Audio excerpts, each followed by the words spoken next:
여러분 반갑습니다. 오늘 진로 특강을 맡은 조진표입니다. 오늘은 지난주에 이어서 학과별 전망을 준비를 했습니다.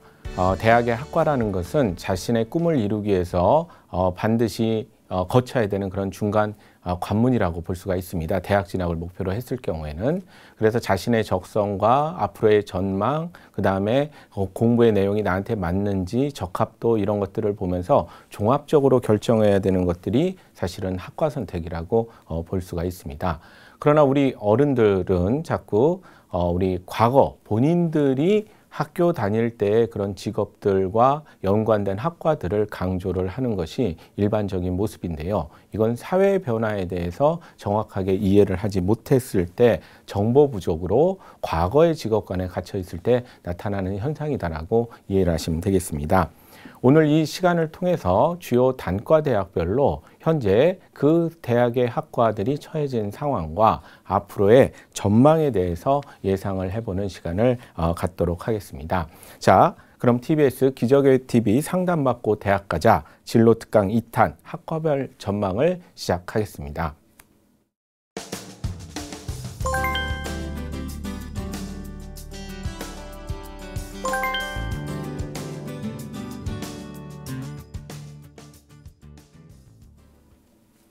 네, 학과별 전망에 대해서 우리가 알아보기 전에 우리 학생들 같은 경우에는 이 대학의 구조나 이 학과들의 그런 상태에 대해서 정확하게 이해를 하지 못하는 경우가 많기 때문에 학과별 전망을 구체적으로 들어가기 전에 단과대학별로 우리 어떤 학과들이 존재를 하는지를 먼저 훑어보고 나서 학과별 전망으로 들어가겠습니다.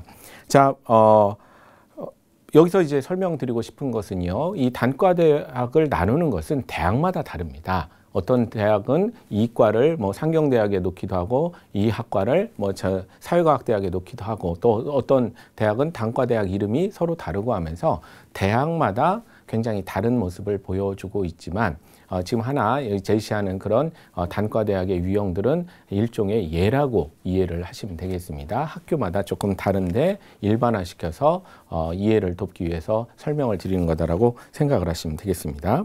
자, 그러면 어떤 단과대학들이 존재를 하는지 인문계, 자연계, 사법 및 예체능으로 나눠서 한번 보도록 하겠습니다. 먼저 인문계열부터 어떠한 과들이 있는지 화면을 보면서 살펴보도록 하겠습니다.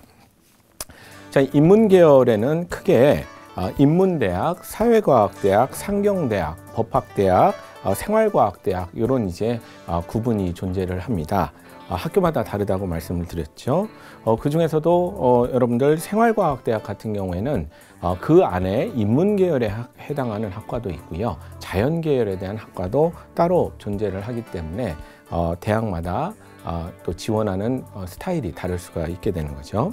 자, 먼저 인문대학이라고 우리가 얘기를 하면 국문과라든가 영문과라든가 제2외국어학과, 철학과, 사학과 등 전통적으로 여러 가지 문학이라든가 인간 자체에 대해서 우리 인류가 오랫동안 쌓아온 그런 지식들을 종합적으로 배우는 곳을 인문대학이라고 이해를 하시면 되겠습니다. 사회과학대학은 심리학과, 사회학과, 사회복지학과, 신문방송학과, 행정학과, 광고 홍보학과 이런 이제 학과들이 존재를 하는 곳인데요. 약간 인문대학이 인간 본연의 모습에 대해서 깊이 연구하는 그런 학문이라면 약간 그거에 대한 사회 응용편이라고 보시면 되겠습니다. 사회과학을 이해를 할 때는. 뒤에 설명드리겠지만 이과로 치게 되면 자연과학대학과 공대와의 그런 역할이 인문계열에서는 인문대학과 사회과학대학의 차이라고 이해를 하시면 되겠습니다. 상경대학에는 우리 경영학과, 경제학과 등이 인문계열에는 들어가 있고요. 따로 경영대학이라고 해서 분리하는 그런 대학들도 있고 그다음에 경제학과를 사회과학대학에 넣어서 분리하는 대학도 있지만 우리가 흔히 상경계열 하면 경영학과, 경제학과를 뜻하는 거라고 이해를 하시면 되겠습니다. 그 다음에 법대라는 것은 사실 최근에 명문대학에서는 학부에 존재하지 않고 법학전문대학원, 로스쿨이라고 부르는 그런 쪽으로 바뀌어 있는 상황이지만 인문계열에서는 굉장히 진로상 중요한 학부이기 때문에 법학대학을 따로 한번 생각을 해보도록 하겠습니다.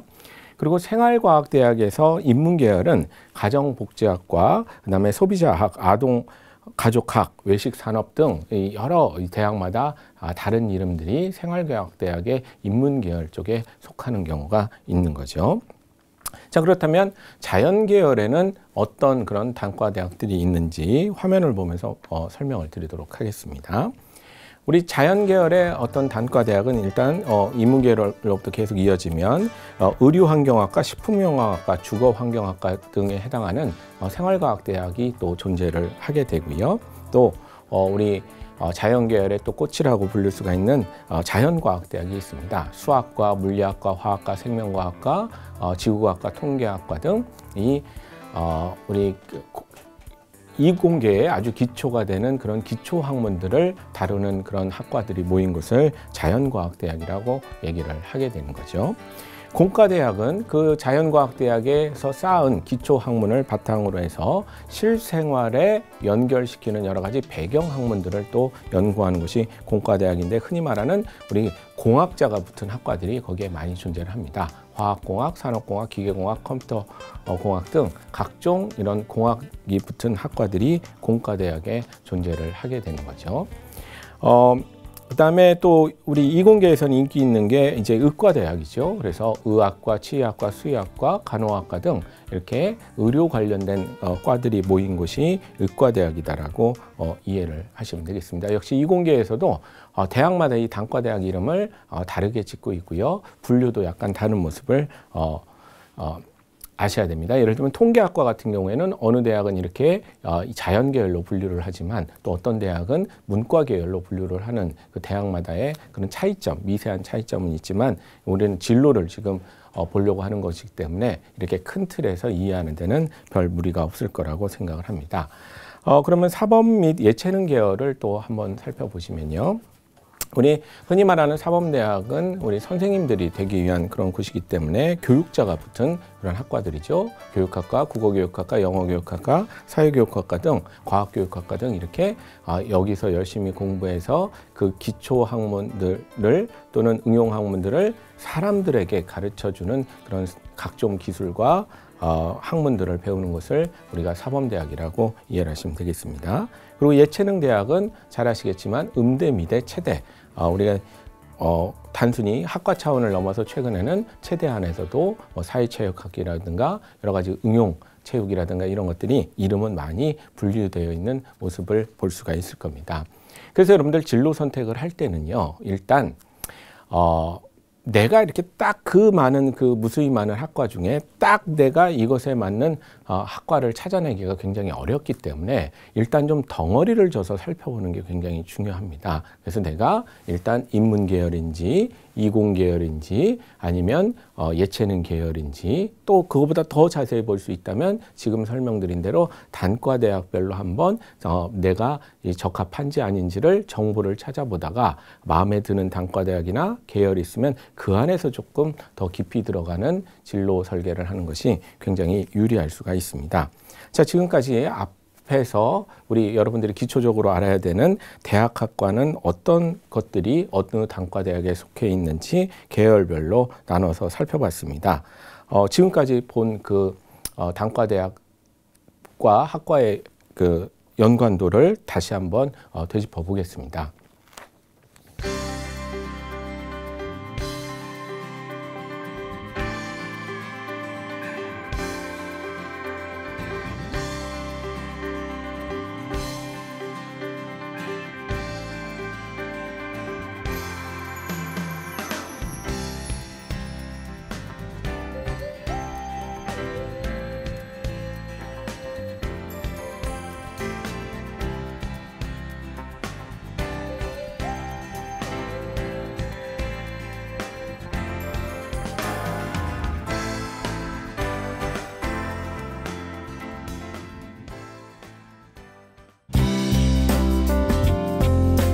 공교육 살리기 프로젝트 기적의 TV 상담받고 대학 가자.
자, 그러면 이제 본격적으로 학과별, 단과대학별 그런 전망에 대해서 살펴보도록 하겠습니다.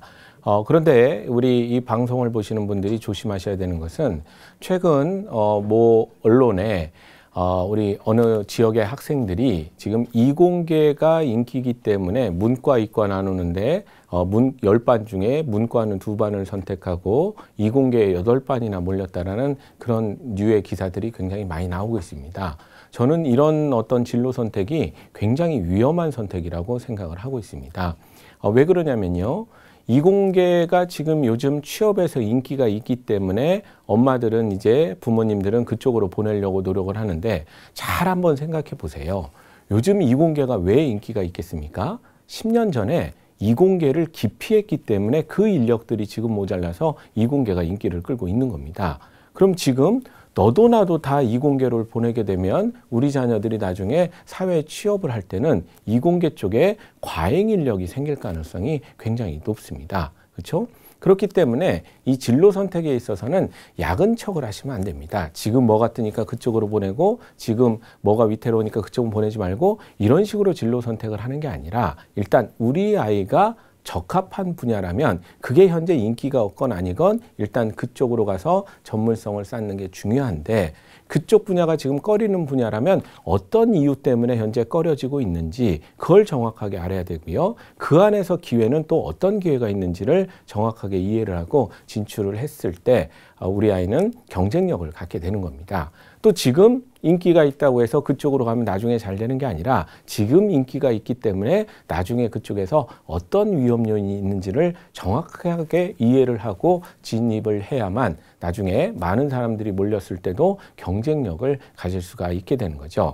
그래서 대학 학과별 전망을 마치 일기예보처럼 기상도 형태로 전망을 해봤습니다. 그래서 현재를 중심으로 해서 현재 취업시장이나 이런 것을 봤을 때 이 학과들은 인기가 있다 없다를 뭐 맑음, 흐림, 갬 이런 형태로 표현을 했는데 중요한 것은 좀 전에 제가 설명드린 대로 아무리 맑은 분야라고 해서 우리 아이의 적성에 안 맞는데 보내는 게 맞는 게 아니라 그쪽에 가더라도 앞으로의 어떤 위험 요인이 알고 있는지를 정확하게 이해하는 게 중요하고요. 흐린 분야다 이렇게 얘기한다고 해서 그쪽 보내지 말라 이런 뜻이 아니라 이런 이유 때문에 흐리니 이것을 극복할 수 있는 능력을 가지고 적성에 맞다면 그쪽 분야에 가는 것이 굉장히 나중에 유리할 수 있겠다. 이렇게 이해를 하시는 것이 좋을 것 같습니다. 자, 그러면 먼저 인문계열의 인문대학의 기회 요인과 위험 요인으로 나눠서 한번 설명을 해보도록 하겠습니다. 화면을 보시도록 하겠습니다.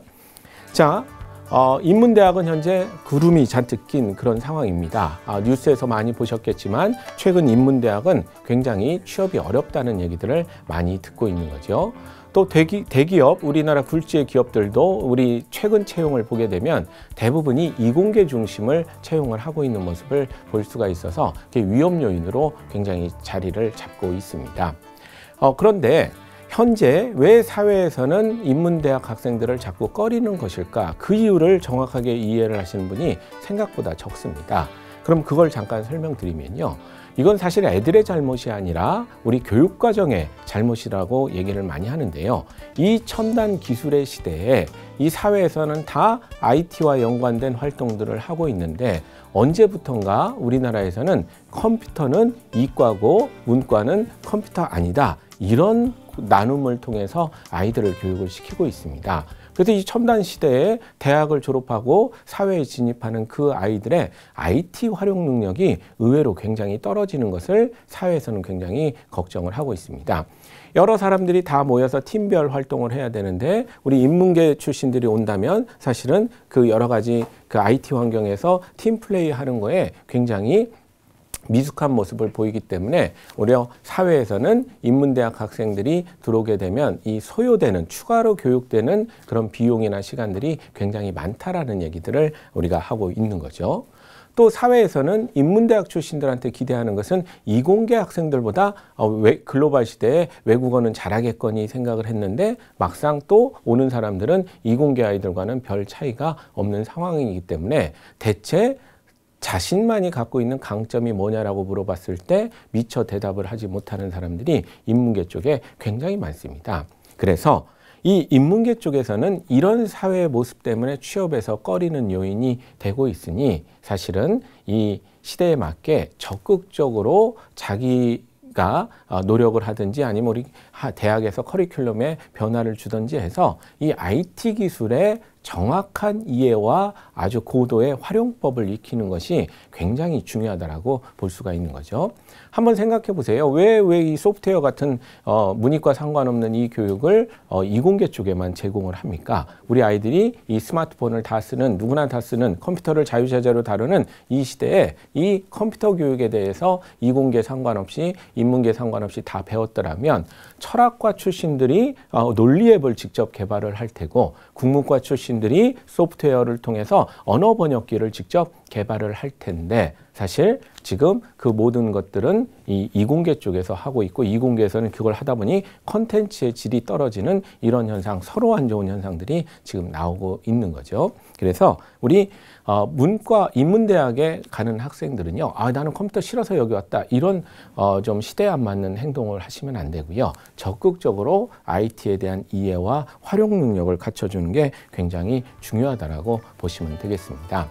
또 인문대학에서는 또 기회 요인이 있는데 뭐냐면요, 우리 인문대학의 그 학과들 중에 제2외국어 학과들은 사실 굉장히 경쟁력이 있습니다.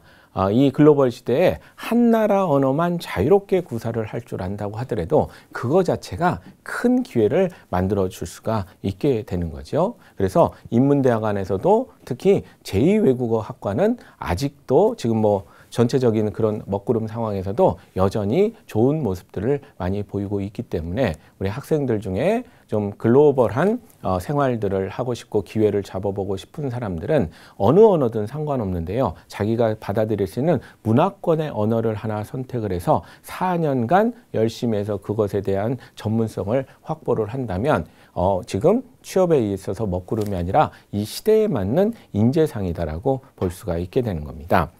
그래서 저는 개인적으로 추천을 하는 것은요, 우리 인문대학 학교를 목표로 하는 사람들은요, 우리 학교에서, 고등학교에서 우리 학생부 종합전형 준비를 한다고 하더라도 저는 의도적으로 뭐 컴퓨터 관련된 동아리나 이런 것들을 좀 많이 했으면 좋겠습니다. 그래서 내가 인문대학에 가는 학생이지만 사실은 전혀 이 트렌드에 뒤처진 학생이 아니고 오히려 정확하게 양쪽을 다 이해할 수 있는 융합형 인재다라는 것을 보여주고 또 스스로도 그렇게 노력을 하는 것이 대단히 중요한 상황이다. 이렇게 이해를 하시면 되겠습니다.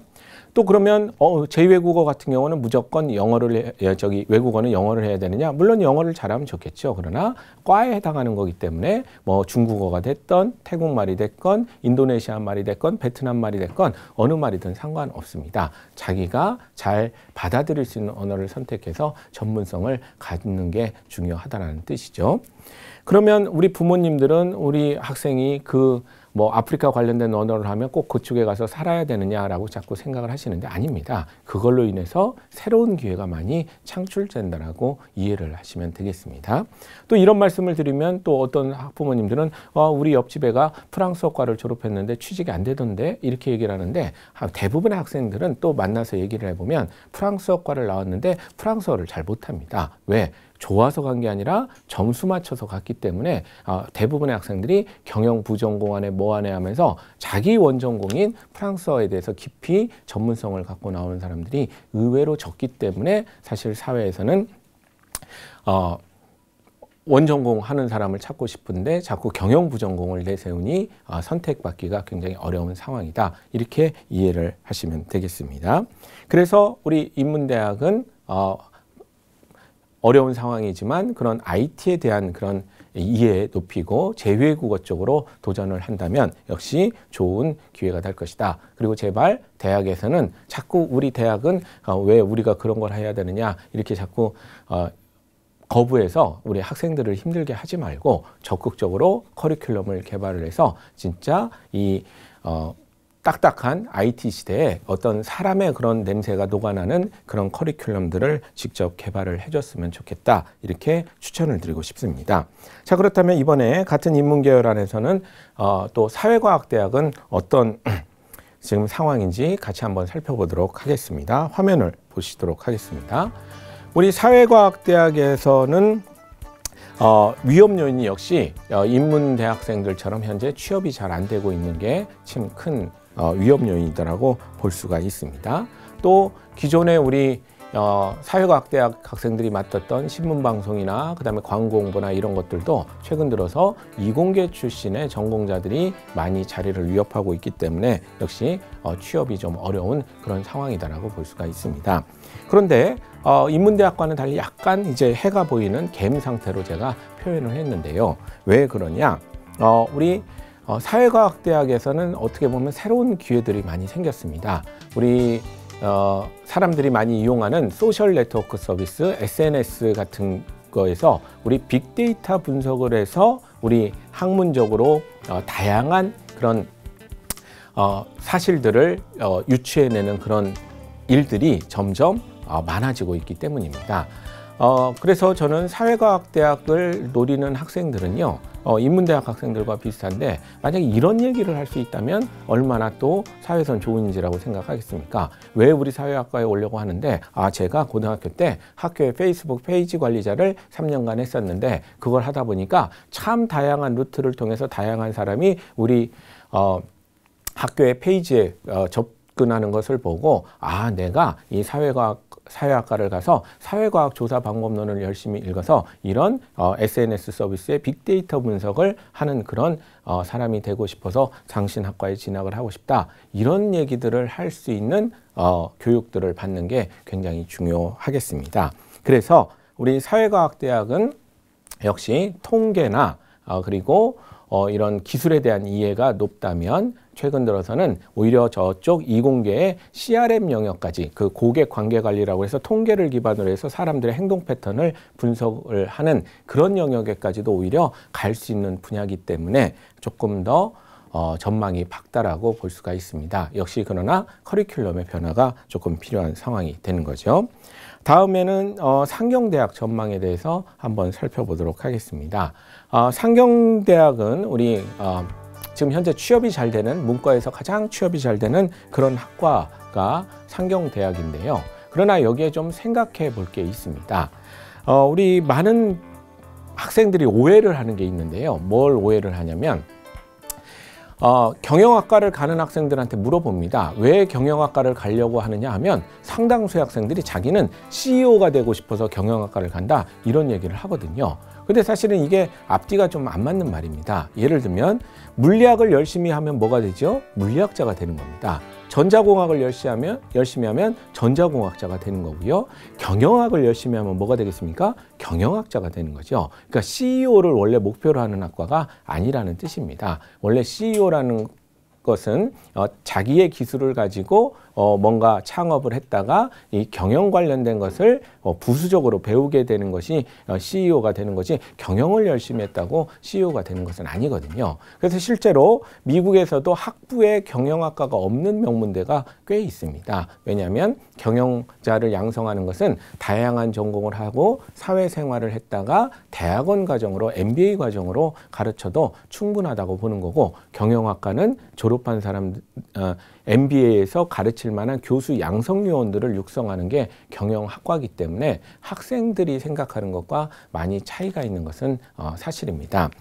여기에 또 하나 아주 햇빛이 쨍쨍 찌고 있지만 좀 위험 요인이 있는데요. 우리 학생들이 좀 생각해 봐야 될 문제가 있습니다. 어떤 문제가 있냐면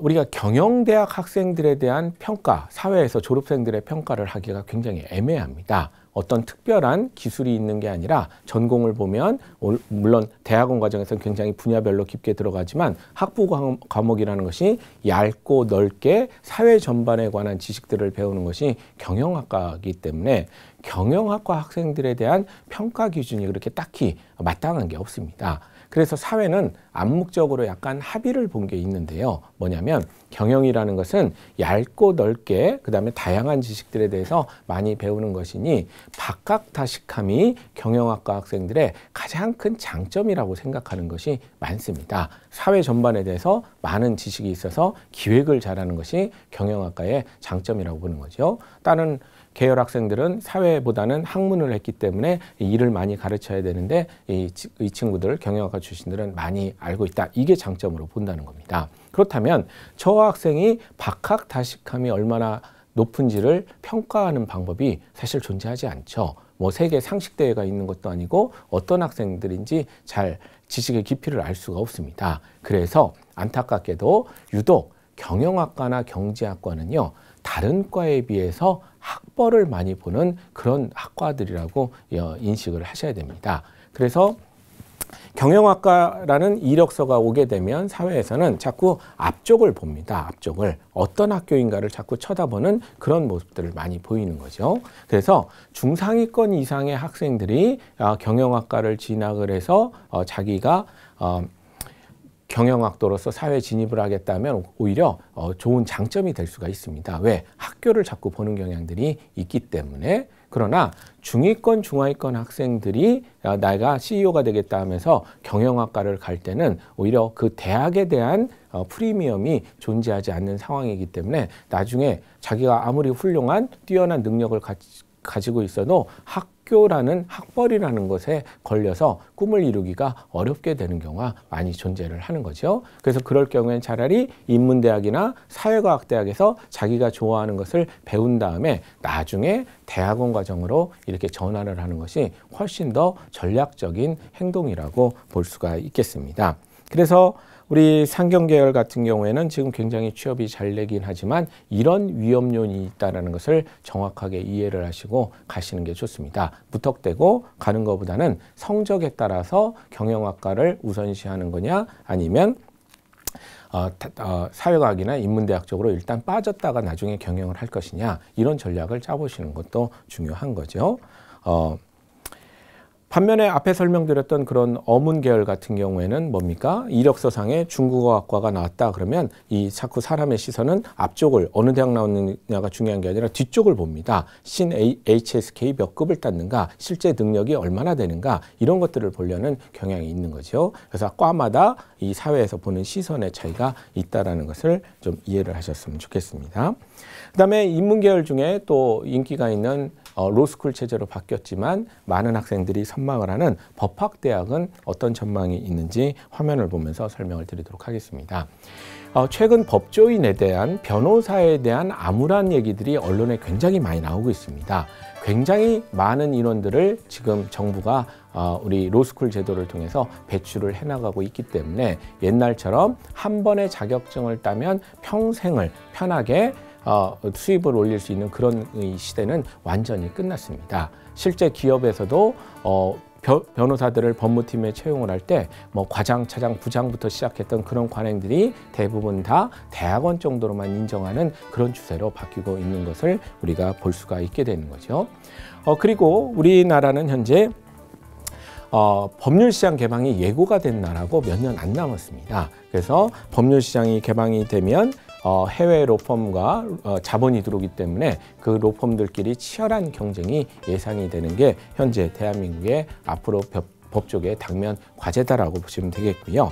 또 변호사 시험, 로스쿨을 졸업하고 변호사 시험을 보게 되는데 이게 자꾸 재수생이 생기다 보니까 지금 2017년에는 37% 정도밖에 합격을 못할 것이라는 그런 예상까지도 나오고 있습니다. 그러니까 원래 로스쿨을 도입할 때 처음 취지는 뭐였습니까? 사법고시 합격하기 위해서 그냥 고시촌에서 그렇게 젊음을 낭비하는 것보다는 법학전문대학원을 가서 거기서 교육을 받고 변호사 시험을 보고 진출하는 그런 방식이 서로 좋다라는 느낌으로 시작을 했었는데 이 지금 몇 년 사이에 자꾸 변호사 시험도 재수생이 생기다 보니까 변호사 시험 자체도 옛날 사법고시처럼 갈수록 합격하기가 어려운 이런 상황. 그러니까 긴 기간 더 돈 내서 더 공부하고 시험은 똑같은 상황이 예견이 되고 있는 게 지금의 처한 상황이다라고 이해를 하시면 되겠습니다.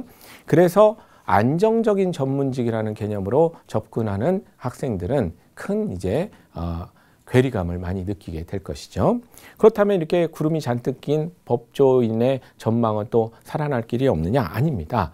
여러분들 법률 시장 개방이 되게 되면 사실은 오히려 자본은 밀려오는 그런 상황이기 때문에 같은 변호사 중에서도 아무리 개방이 되더라도 외국 사람들이 한국 법정에 쓸 수 있는 게 아니라 한국 변호사가 우리가 법정에 쓰는 거고 이 자본이 경영이 이제 외국 자본이 들어온다라고 보시면 되는 건데요. 그럴 때는 어떤 것들이 유리하냐면요. 어떤 상황이 유리하냐면 같은 변호사들에도 뭡니까? 이 영어를 잘하는 변호사들, 외국어를 잘하는 변호사들은 그런 몰려오는 자본과 또 자기가 의사소통을 정확하게 할 수가 있는 상황이 되게 되면 새로운 기회들을 많이 가질 수가 있게 되는 겁니다. 그래서 되게 어렵다라고 서로 힘들어하는 그런 상황이지만 역시 글로벌리 활약할 수 있는 능력을 가진 변호사들은 좋은 기회가 될 것이다라고 생각을 하고 있는 거죠.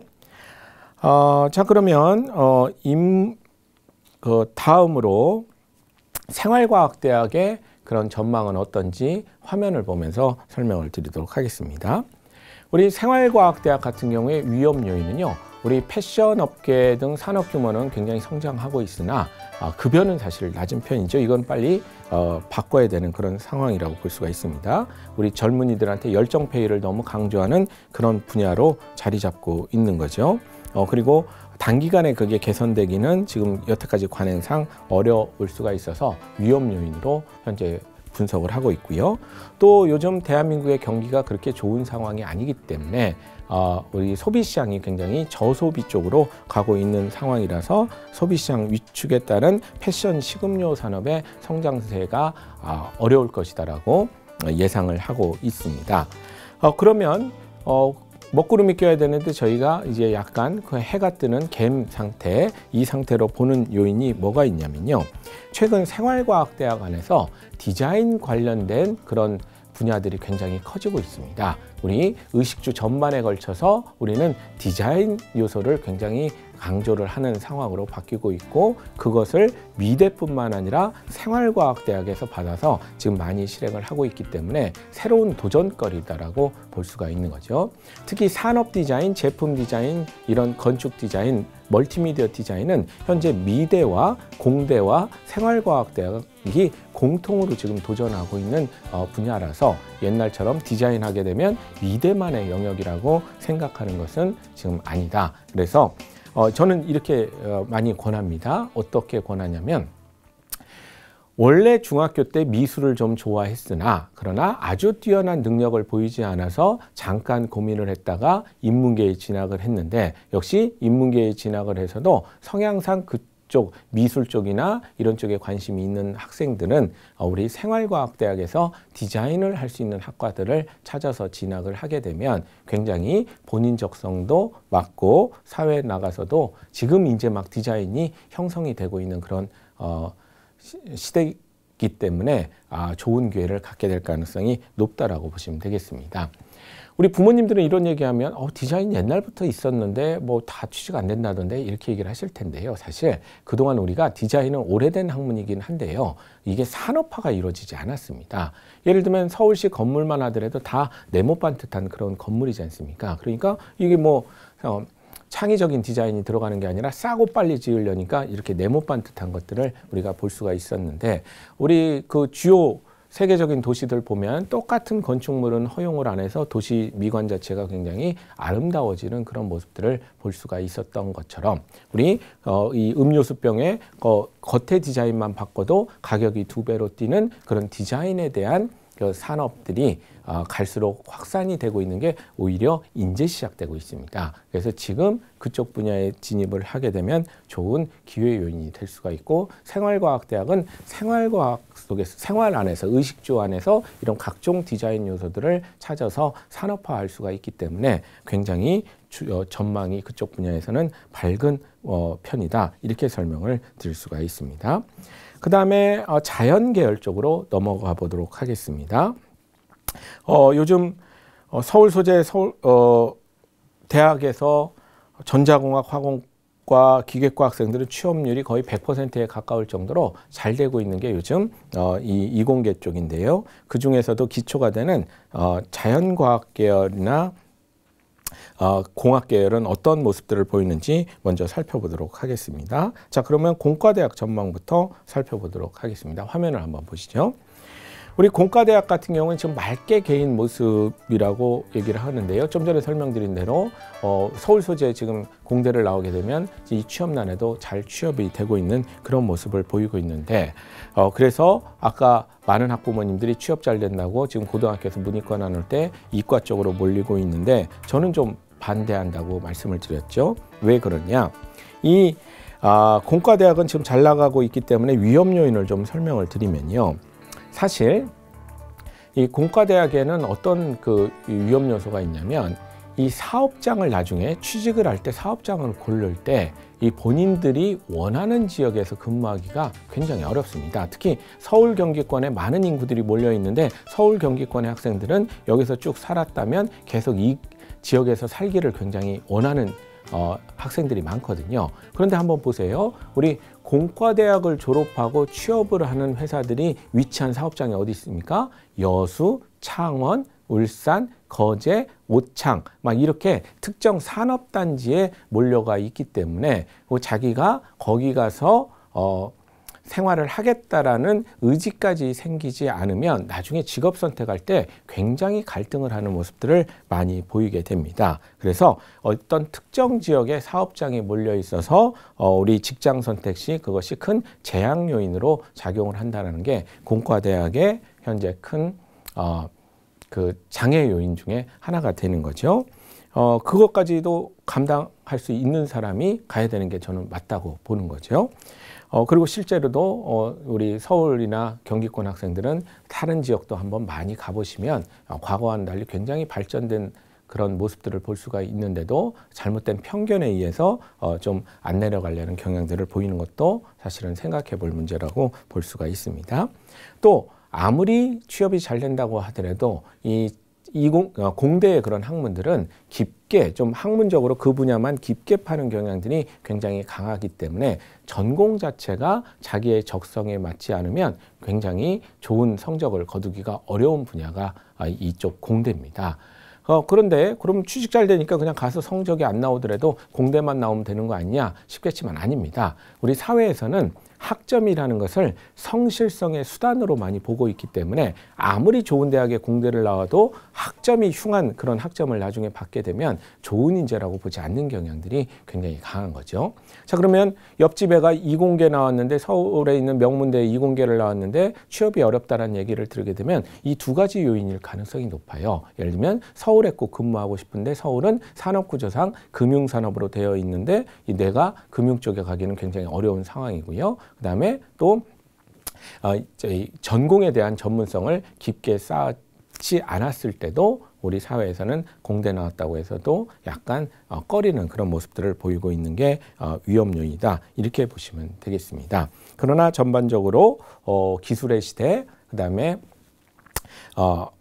우리나라는 이 공학 중심으로 특히 IT를 비롯한 여러 중심으로 커가는 그런 분야는 국가 전략이기 때문에 앞으로도 수요는 계속 있을 거라고 보고 있습니다. 이 중에서 하나 추천하면요. 저는 뭘 추천할 수가 있냐면 컴퓨터 관련된 학과, 컴퓨터, 소프트웨어를 직접 개발할 수 있는 학과들을 좀 많이 학생들이 가졌으면 좋겠습니다. 특히 소프트웨어 분야는요. 대한민국에서 현재 몇 안 되는 학벌을 크게 보지 않는 분야입니다. 이거는 뭐 어느 대학을 나왔건 대학을 안 나오고 그냥 마이스터 고등학교만 나왔건 그건 상관이 없습니다. 이쪽은 굉장히 실력을 중심으로 평가를 받는 곳이기 때문에 좀 이과에서 컴퓨터를 좋아하는 많은 학생들이 이런 프로그래밍을 직접 개발할 수 있는 학과들을 선택을 해서 진학을 해주시면 대학 이름과 상관없이 나중에 기회를 많이 가질 거라고 우리가 이해를 하고 있습니다.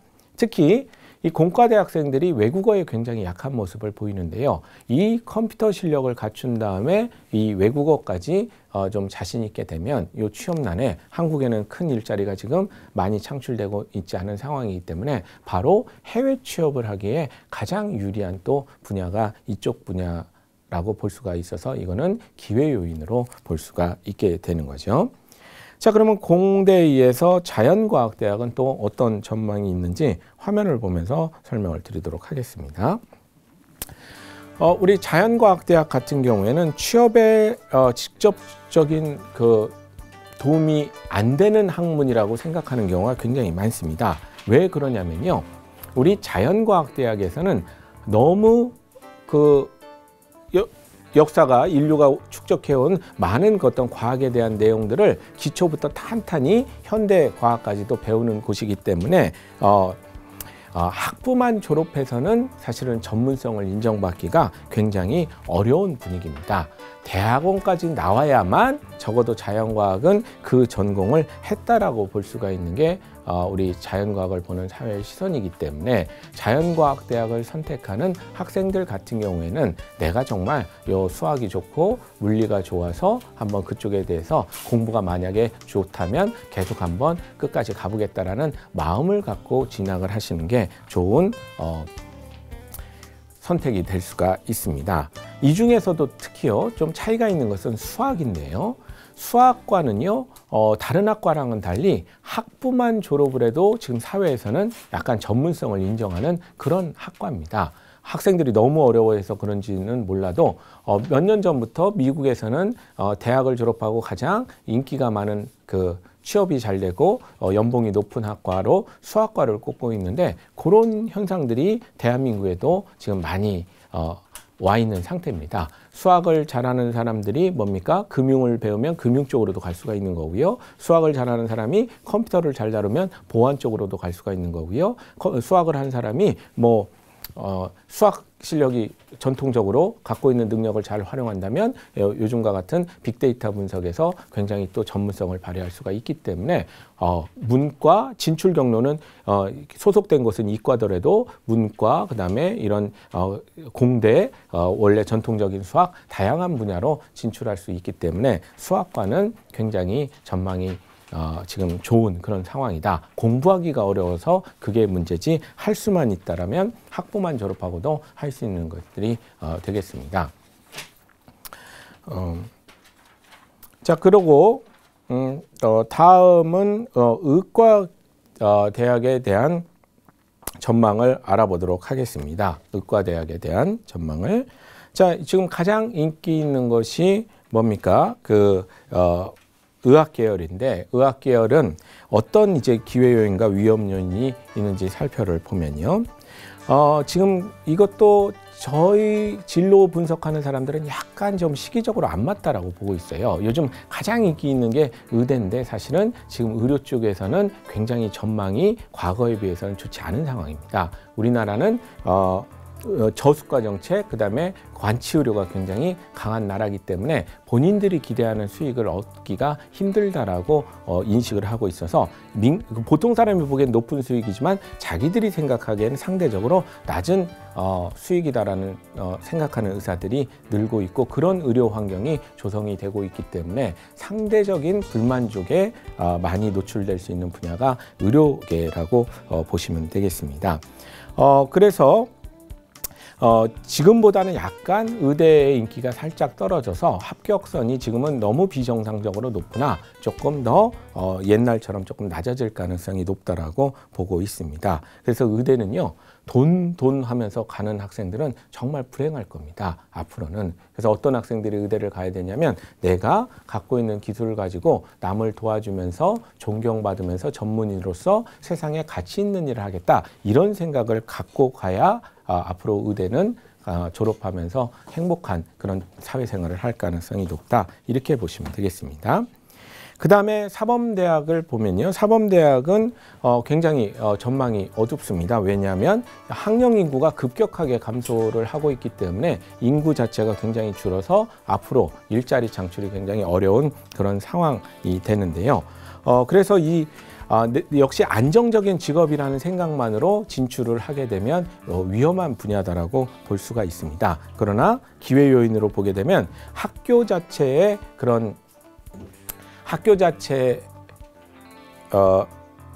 봤을 때는 일자리는 줄어들더라도 평생학습 개념의 확대로 진출 분야가 늘어나고 있고 그다음에 온라인 공개 수업과 같은 새로운 분야들이 교육 분야에 많이 늘고 있기 때문에 그런 기회는 많이 늘어날 것이다라고 볼 수가 있는 거죠. 그래서 안정적인 직업만을 위해서 교직을 가는 것은 이제 안정적이지 않기 때문에 잘못된 선택이 될 수가 있지만 남을 가르치고 그로 인해서 보람을 느끼고자 하는 사람들은 새로운 영역이 늘어나서 좋은 분야가 될 수가 있다. 이렇게 이해를 하시면 되겠습니다.